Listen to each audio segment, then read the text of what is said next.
again. It was crazy. I don't know what was going on. I was trying to have it set up so I could see all the chat Facebook group chats because it doesn't show up and I can't see everybody, but that's all good. It won't work. It won't let me do it without having a whole bunch of feedback. So we're just gonna have to wing it. I am back, everyone. Hello and hello. For those that don't know me, I'm Dr. Lisa Marie Lee. And those that do know me in my Facebook group, hello. Today, I'm going to be talking about the importance of hiring to help your business grow. For those that don't know, I that are actually don't know, you need to hire to be successful. That's just period, point blank.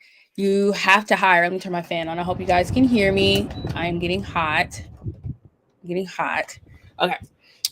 You need to hire in order to be successful at your business. That's just what it is. If you're not going to hire, you're going to be your own employee.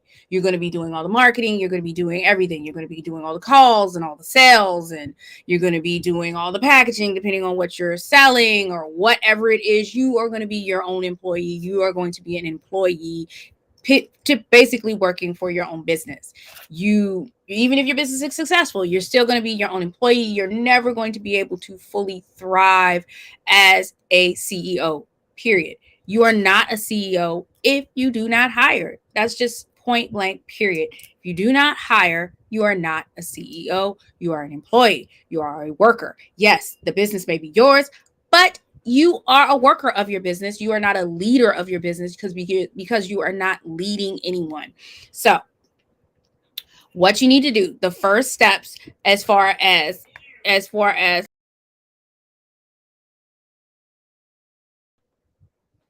first steps you need to do is to look at who you feel you need to hire. And that does not mean hiring your family. I know a lot of people like to run and first hire their friends and family. I'm here to let you know that is not a really good idea. Yes, I know you feel you can trust your family, but if you feel you cannot hold your family accountable, you do not need to be bringing no family and no friends or shit, anyone into your business if you feel that you are not able to hold anyone accountable. You don't even need to be a business owner if you're not willing to hold people accountable. And when I say that, I mean, if you know people are not doing their job that you've hired them to do, you need to let them go. You cannot be afraid of the people that you're hiring and afraid that you're going to hurt someone's feelings, because you need to let them go. They don't need to be your employee if they cannot follow directions and if you are afraid to hold them accountable. Okay, that's just a period. But I think for most entrepreneurs starting out, it's important to hire just for the basic necessities, like managing your social media. There's a lot of outlets out that can do it. I know a lot of people like to look towards the Filipino assistants. I don't like to say it like that, but they are in the Philippines. And I posted some stuff in the Facebook group. If you look up, I think it's hashtag virtual assistant, I think, in the Facebook group, and you'll be able to see that. And you should be able to see that. And let me see. I think it is. For those that don't know, when you want to find something in the Facebook group, you got to go up to the top, okay, and look for the topics. Click topics at the top of the Facebook group, and it's going to tell you, and it's going to be virtual assistants, and it's going to have a video in there, and it's going to have a link for you to reach out to different companies that do offer virtual assistants. I'm going to look at making a list. I have a few people that reach out to me that do provide that type of stuff. A lot of it, if you don't know where to go, you can easily just go right on LinkedIn. If you feel you don't know where to go and you're not sure who you can trust, you can easily just type it in the search bar on LinkedIn, and people will filter through and show up. And that's an easy way and a trustworthy way for you to find virtual assistants. and you'll be able to see what they look like. You can look at, their background and their endorsements and things like that. And you can kind of really get to really know that person outside of just going to Upwork or Fiverr or somewhere like that, where it's a little more less impersonal. There on LinkedIn, you can directly reach out to people. So it's a lot better. And that's something that I prefer to do when I'm looking for a virtual assistant. I know a few people that you can reach out to as well, but I think that's one of the first things you should do as an entrepreneur when you're ready to step out. And you need to find a affordable virtual assistant. And I say that because because you're an entrepreneur doesn't mean that you have to kill yourself working. Yes, you're working to get sales regardless of your service or product, but you don't want to kill yourself just to get a sale. You know what I mean? And it's always good to that's the key. Like I said, the key to growing your business is to hire, because you're bringing in other opinions, and those other opinions are going to help you to see further and broader and further out than where you are currently at, and they're bringing a different perspective in to help you understand what you need to do in order to be successful at your business from a different viewpoint, a different target audience that you can reach out to, different ways that you can pitch. I hate to say the word pitch, but really show the value of your product. Don't use the word, when I say pitch, I don't mean you're pitching to sell. No, you're pitching to help people understand the value of your product, because value is what people buy. That's what they look for. They want to look at how something is going to benefit them. So I think that that's really important. But the first step I would say is to look at a virtual assistant, regardless of what your need is, whether it's you needing someone to, source clients, to just email people. They can even do bookkeeping. They can even build your website. I mean, virtual assistants, they come in all shapes and forms and sizes. They can do all sorts of things. You can look at Upworks, like I said, Fiverr, or also LinkedIn. And there are very affordable people that can do things for as low as $5 an hour. If you just need someone to just do a whole bunch of emailing and just get that out of the way, because that can be time consuming, or sourcing people that you could need to email and reach out to, and then you could do it yourself as far as the emailing, but they're finding the sources. So that's one way. But other than that, like I said, don't hire anyone unless you're not able to hold them accountable, because that's the key to success. If you're not able to just speak up and stand up and push your business forward and bring people in that can add value to your business, because you are looking to add value to people's lives, but at the same time, you need to be adding value to your business, bringing people in that are going to help your business grow, whether that's through a marketing aspect or whatever. But outside of that, it's important to also take charge of your business and legitimize your business based on the information that you have, or like the recipes that you have, or anything like that. Because I know in the Facebook group we got a couple people that are chefs. Like, with your recipes, you need to trademark your recipes. With me, I have an ebook. My business name, I've trademarked my business name, and my ebook, I have copywritten. I said trademark. I'm sorry. Trademark. I mean, copyright your recipes. Trademarking would be like the name of my business is Link Results. So the idea of that would be to protect my name, because I don't want someone else to steal my name. So I'm going to trademark the actual name, the mark, meaning the words, Lisa Marie Lee. But if I wanted to trade the brand of my business, like the symbol of my business, then I would have to separately trademark that. For those that don't know, you can do this through, it's covered through, that's actually done through the post office. It's actually a part of the post office, believe it or not. Yes, they do more than just deliver mail, but that, and I'm going to share my page. Give me a second, and I'll show you the website for how you can register any type of information. Like I said, we have cooks, we have chefs in the building, in the Facebook group. So you would want to copyright your recipes. Or let's say you want to come out with a blog and you want to protect your words and you don't want anyone stealing your words, and you want to prove that it's yours. If someone does try to steal your information, then you can sue them. And that's the whole reason for having a copyright. Copyrights deal with, any type of information or property or idea, or the thought. It's the thought of something, the words that you say, the written words that you say, the videos that you make, all of that type of information, all of that tangible stuff, those can be copywritten. But let me go ahead and share my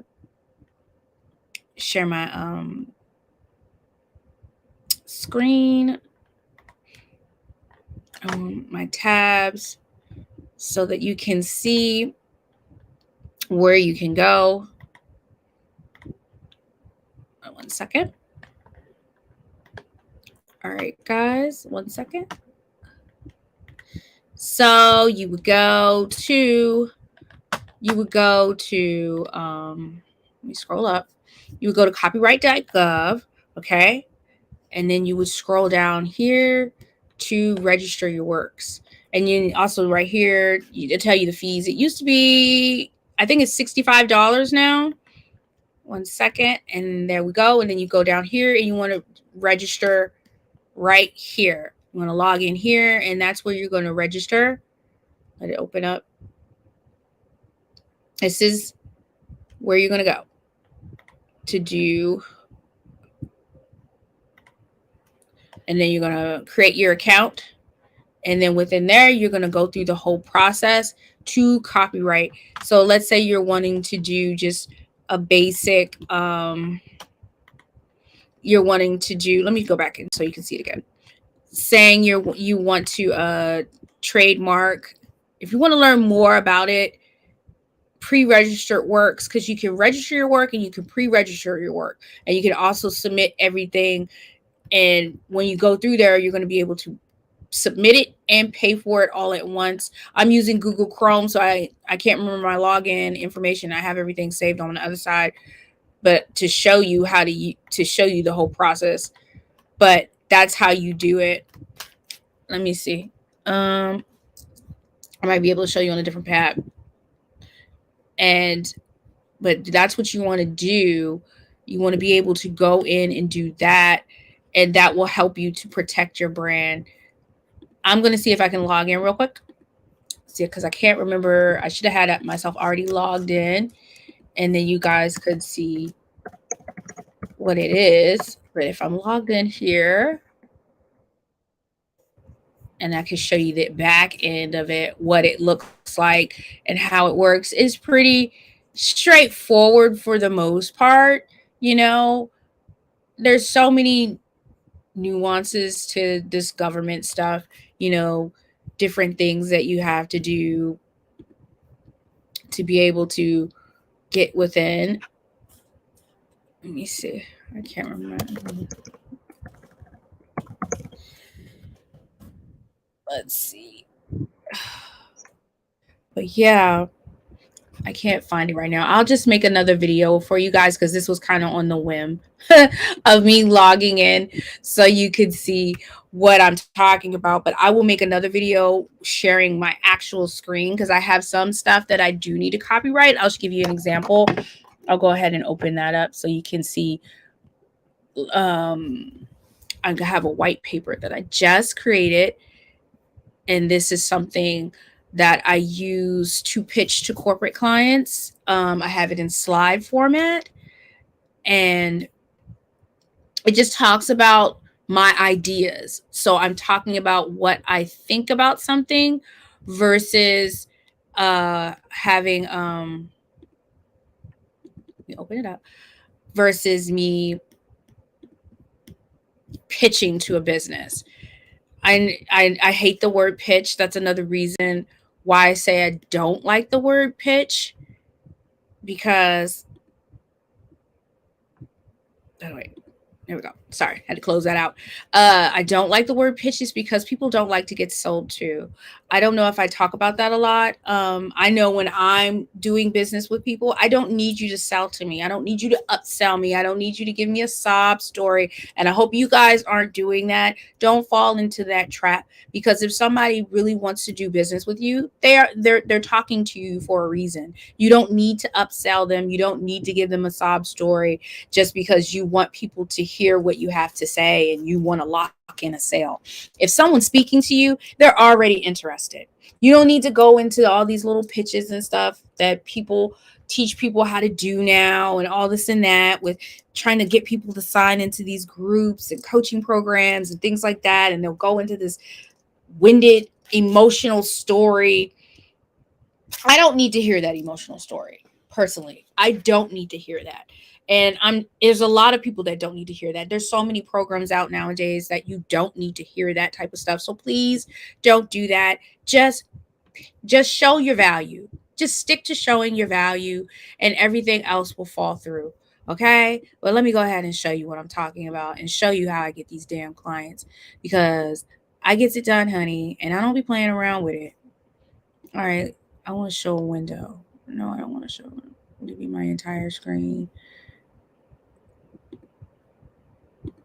Well, it wouldn't be a tab. I guess it's got to be my entire screen. All right. All right, y'all. Give me a second. Everybody's asking me to do all these things just to show my screen.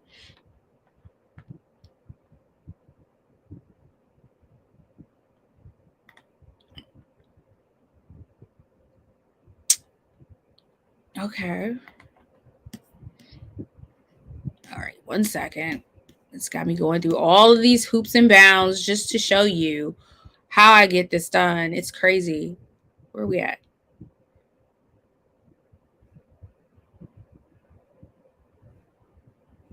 Give me 1 second. Sorry. We are going through this Mercury retrograde and all that. Got to keep doing all this just to show you the daggone thing. All right, since the security, privacy, screen record.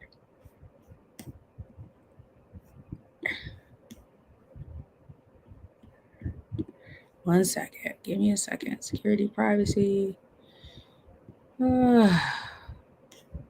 Screen record.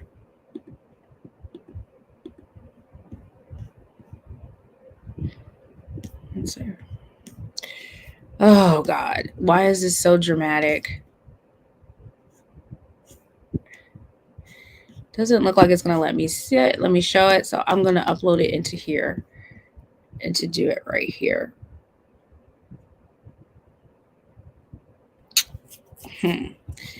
I don't know why it's not letting me show it.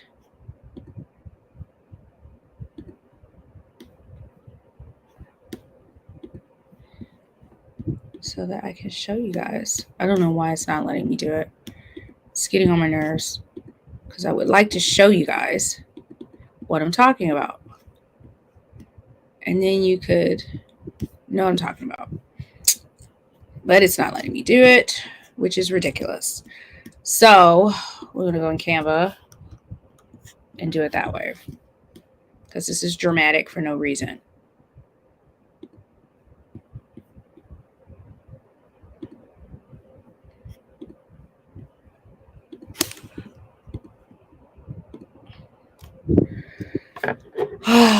Because I'm using Chrome and it's not letting me do anything.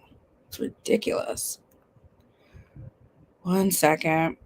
It shouldn't even be I shouldn't even be having all these technical difficulties to just try to explain something real quick, but it is what it is.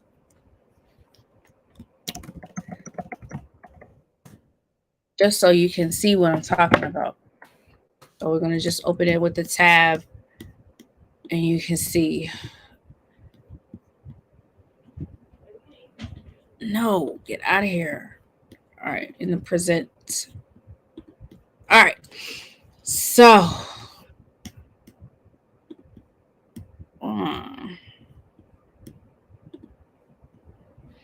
Okay. Sorry, I'm dragging this out. I don't know why everything is coming through so slow and weird today, but it is what it is. Here we go. We're just going to look at it through Canva. For those that don't know, I love Canva. I do everything with Canva. And as you can see, I've created a presentation, and this is just basically my perspective of the employee experience, how the employee experience determines success for you. And this is what when I communicate with businesses, I keep this on my website, and I also it's in my press kit. I think I've talked to you guys about the importance of having a press kit. Well, this is something that would be in the press kit. This is my ideas, and this is pretty much why I do what I do, why I have the business that I have, and how I help businesses to be successful. And specifically, it's by improving the employee experience. And that basically is what determines how successful your business is, how happy your employees are, how knowledgeable your employees are, the relationships within your workplace. Do you deal with a lot of harassment, things like that? All of these types of things.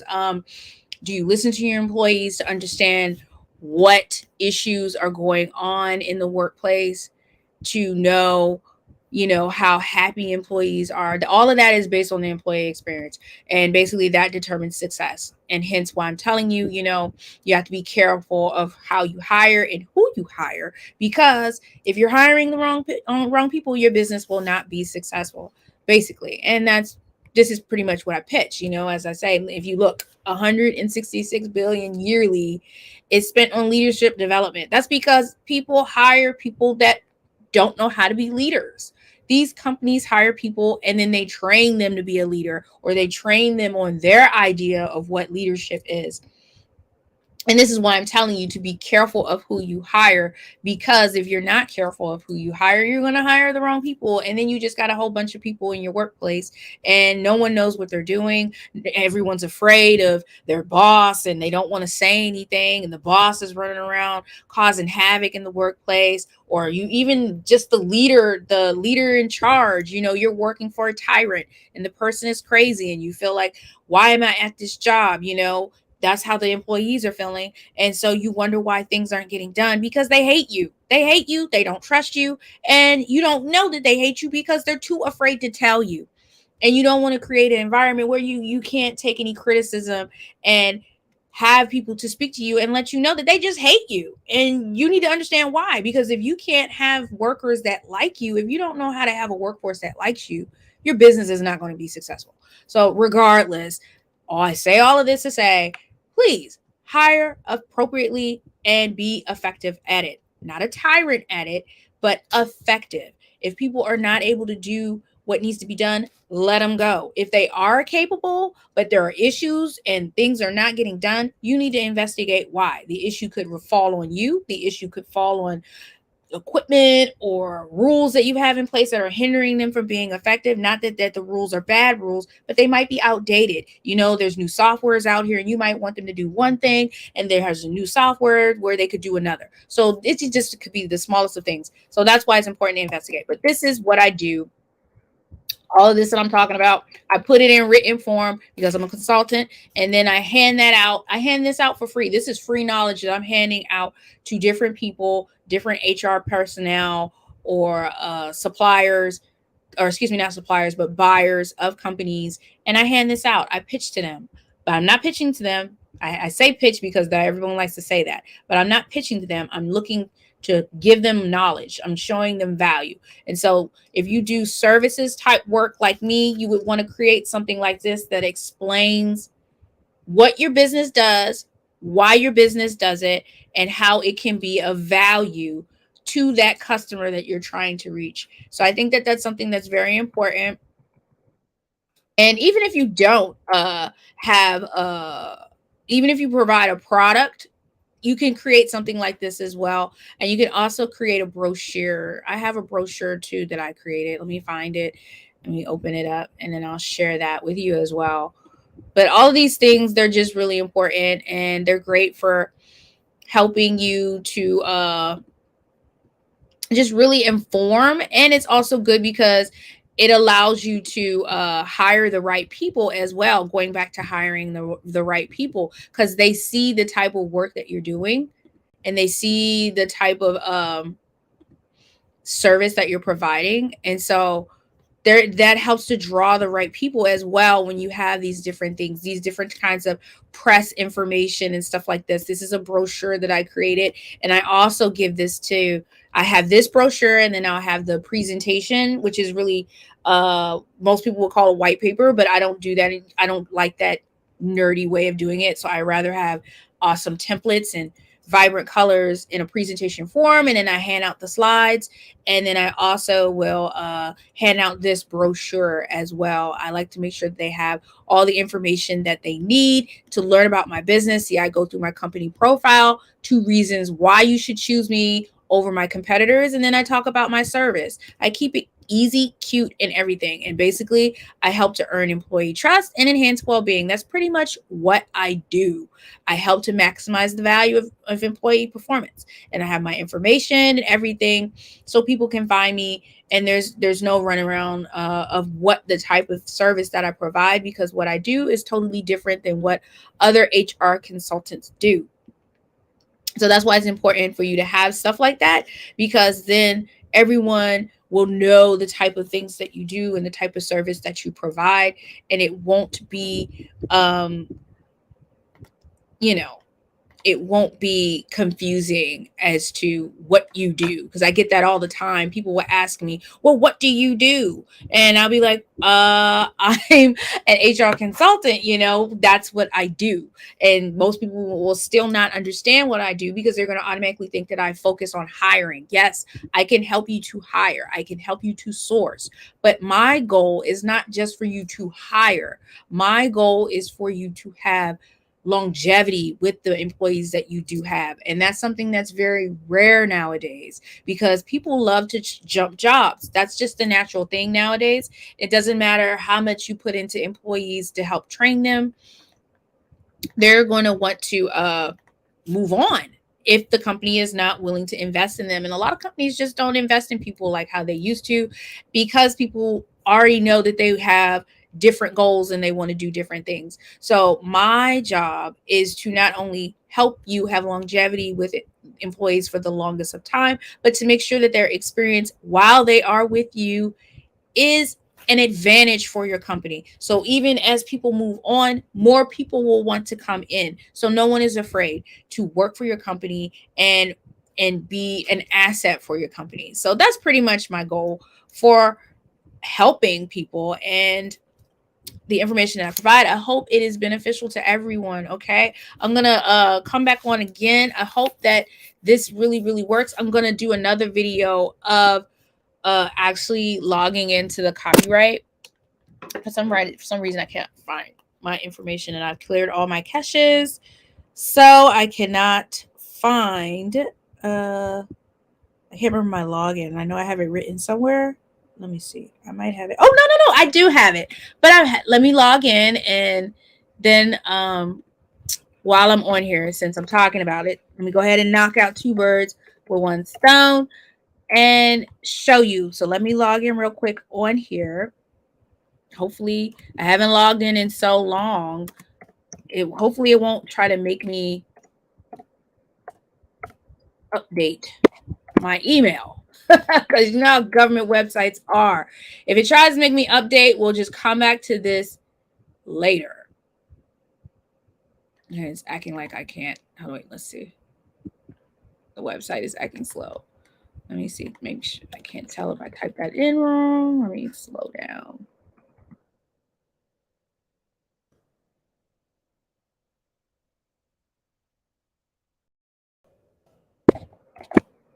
Oh, is there a space? It's acting like my login doesn't work. That is my login. 1 second. Let me use 2 hands. If it's still acting dumb, I haven't been on here in 2 years. I haven't been on here since, wow, almost 2 years ago to the day, December 30th, 2020. It's been a while. Give me a second.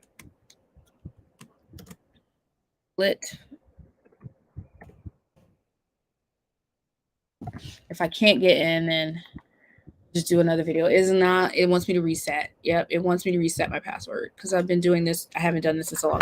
Like I said, I have another document that I have to update anyway, so I'll just redo my password and I will do that, and I'll create another video showing the whole process of how to copyright a document, okay, and show you the insides of it. I might do that tomorrow or sometime by the end of the week.